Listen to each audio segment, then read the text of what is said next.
નમસ્કાર દર્શક મિત્રો, તો જોઈએ આજના મહત્વના સમાચાર live 108 news Mehsana chief bureau Arjun Singh Thakor પાસેથી। મહેસાણા તાલુકાના વિરતા ગામે શ્રી વિરાય માતાજી મંદિર તથા ગોગા મહારાજ મંદિરનો ભવ્યાતિભવ્ય દ્વિતીય પટોત્સવ ઉજવાયો। આ પટોત્સવના આયોજનમાં સ્વર્ગસ્થ હીરાબા મણીલાલ પટેલના સ્મરણાર્થે હસ્તે ગોવિંદભાઈ મણીલાલ પટેલ દ્વારા ગામની પાટીદારની દીકરીઓને 100 રૂપિયા ભેટ, અન્નકૂટના દાતા શ્રી કૃષ્ણકાંત મફતલાલ પટેલ, માતાજીના શણગારના દાતા ડોક્ટર મોહનભાઈ રણછોડદાસ પટેલ, મિનરલ પાણીના દાતા શ્રી ભીગડાપીર, યુવક મિત્ર મંડળ ફોટોગ્રાફીના દાતા શ્રી શુભમ સ્ટુડિયો મહેસાણાએ સહયોગી બન્યા હતા। શ્રી વિરાય માતાજી મંદિર અને શ્રી ગોગા મહારાજ મંદિર દ્વિતીય પટોત્સવ સંવત 2080ના વૈશાખ સુદ 12ને તારીખ 20/5/2024 સોમવારે પટોત્સવના યોજાયો હતો।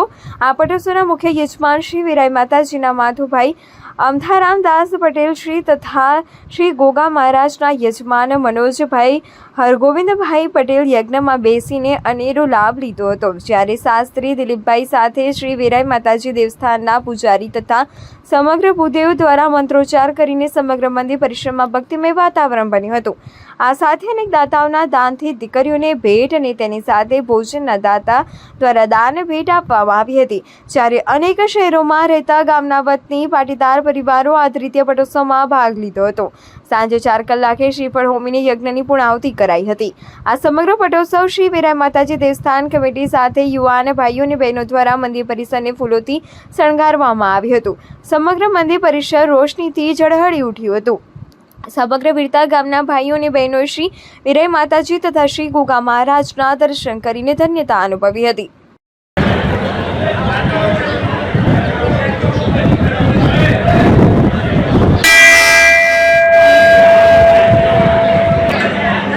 આજે વીરતા ગામની અંદર દ્વિતીય પાટોત્સવ મહોત્સવ યોજાણો, એની અંદર આપ શું કહેવા માંગો છો અને આપનું નામ શું છે? મારું નામ પૂનમ શૈલેષ પટેલ છે। આજે વિરાય માતાનો દ્વિતીય પાટોત્સવ બહુ સરસ રીતે ઉજવાઈ રહ્યો છે અને એમાં સમગ્ર પાટીદાર સમાજના બધા જ અમારા ભાઈઓ બહેનોનો બી બધા પરણેલી બહેનોને બધાને ઇન્વિટેશન છે, બધા હાજર છે, બધા ભેગા થઈને સરસ રીતે પાટોત્સવ સેલિબ્રેટ કરે છે અને બપોર અને સાંજનું ભોજનનું બી આયોજન કરવામાં આવ્યું છે। તમે પણ યજમાન તરીકે પાટોત્સવમાં બેઠા છો, તો આપ શું કહેવા માંગો છો? આપનું નામ શું છે? મારું નામ દત્તાબેન મનુભાઈ પટેલ છે। હું આ ગામની પૂર્વ સરપંચ છું અને આ મહોત્સવના નિમિત્તે દરેક ભાઈ બહેનો પાટીદાર સમાજ અમારોને આ પ્રસંગમાં આનંદ માણ્યો અને અત્યારે ભેગા મળીને ભોજન લીધું અને રાત્રે એનો પ્રસાદ પણ બનાવ્યો છે। આપ કયા યજ્ઞની અંદર બેઠા છો? અને ગોગા મહારાજના યજ્ઞમાં મેં ભાગ લીધો છે। માતા વિરાય માતાના છે પાટોત્સવ, તો ગોગા મહારાજનો ભાગ છે। તો આપ યજ્ઞની અંદર બેસવાથી આપને કેવો આનંદ રહ્યો? બહુ સારો આનંદ અનુભવાય છે।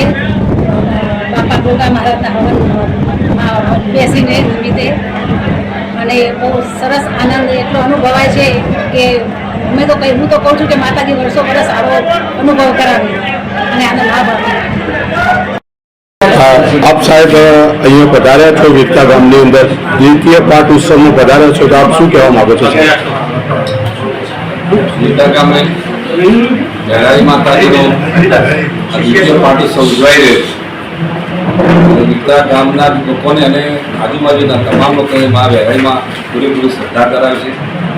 વિરાય માતાજીની નવરાત્રિ પછી 14 પણ માંડવીઓ પણ નીકળતી હોય છે, એ પણ પ્રચલિત છે। લોકો શ્રદ્ધા આધાર કરવા કરતા હોય છે।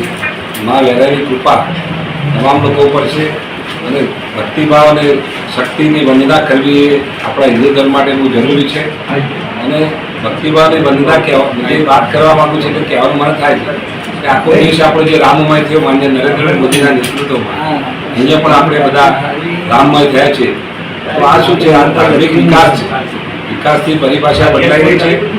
વિસ્તારમાં રોડ રસ્તા વિકાસ કરતાં પણ અત્યારે હવેના સમયની તાતી જરૂરિયાત એ છે કે ધાર્મિક વિકાસ થાય, સંસ્કારોનું સિંચન થાય, ધર્મ પ્રત્યે લોકોને લાગણીની ભાવના જળવાઈ રહે। કારણ કે હજારો વર્ષ પહેલાં આપણે વાત કરી કે મુગલો, શકો, હુણોએ, અંગ્રેજો શાસન કર્યું, તો મુગલોને 700 વર્ષનું જે શાસન થયું તેમાં આપણો ધર્મ કેમ ટકી રહ્યો છે પણ વિચારવાની વાત છે। કેટલાય મંદિરો ખંડિત થઈ ગયા છે મોગલ શાસનમાં, અને ક્યાંક મંદિર મૂર્તિઓ પણ ક્યાંક સંતાડો જમીનમાં નાખીને સંતાડતા હતા. આવો સમય હતો કપરો. ત્યારે વડીલોની શું પરિસ્થિતિ છે, પણ આપણે ખરેખર ટકી રહ્યા છે તો ધર્મથી ટકી રહ્યા છે. આપણો ધર્મ હતો, આપણે દેવસ્થાન જે તે દેવમાં આપણી શ્રદ્ધા હતી, ત્યારે આપણે હિન્દુ ધર્મ ટકી રહ્યો છો. અને એની સાથે એ પણ કહેવાનું મન થાય છે કે હું હમણાં તાજેતરમાં લોકસભાની ચૂંટણી લડ્યો તો લગભગ આખા લોકસભાના વિસ્તારમાં ફર્યો તો જેમ 4 ધામની યાત્રા થાય, ભારત ભ્રમણ થાય, એ પ્રમાણે લોકસભાની જાત્રા દરેક મંદિર અને મોટાભાગના મંદિરના દેવ દર્શન કરવાનો મોકો મળે છે. 500 ને લગભગ 17 જેટલા ગામોમાં ફરે છું. તો ગામ ટોળાના માતાજી હોય તો મહાદેવજી હોય, વિક્રમ મહાદેવ હોય કે હનુમાનજી હોય કે માતાજી હોય, આ બધા દર્શન કરવાનો મોકો મળે. ખરેખર એ આ આપણી આસ્થાનું પ્રતીક છે.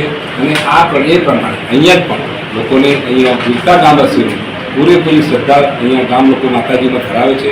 એમની આયોજક કમિટી અને સંચાલન કમિટી બહુ સરસ સુંદર વ્યવસ્થા કરે છે. અને અનુવાદભાઈને ખબર છે કે જ્યારે માતાજીનો પ્રતિષ્ઠા મહોત્સવ થયો ત્યારે ભવ્ય રીતે ભવ્ય યોજાયો હતો અને તમામ ગામના લોકોનો એક સંપત્તિ કામ કર્યું હતું. અને મા વેરાઈ માતાનો આવો સરસ ઉત્સવ ઉજવ્યો છે. આ બીજો પાટોત્સવ થઈ ગયો છે. તો તમામ આયોજકોને ધન્યવાદ આપું છું. મા વેરાઈની કૃપા આપણા સદાય પર રહે એવી માને પ્રાર્થના કરું છું. તો જોતા રહો લાઈવ 108 ન્યૂઝ ગુજરાત અને ફરી મળીશું નવા સમાચાર સાથે. નમસ્કાર.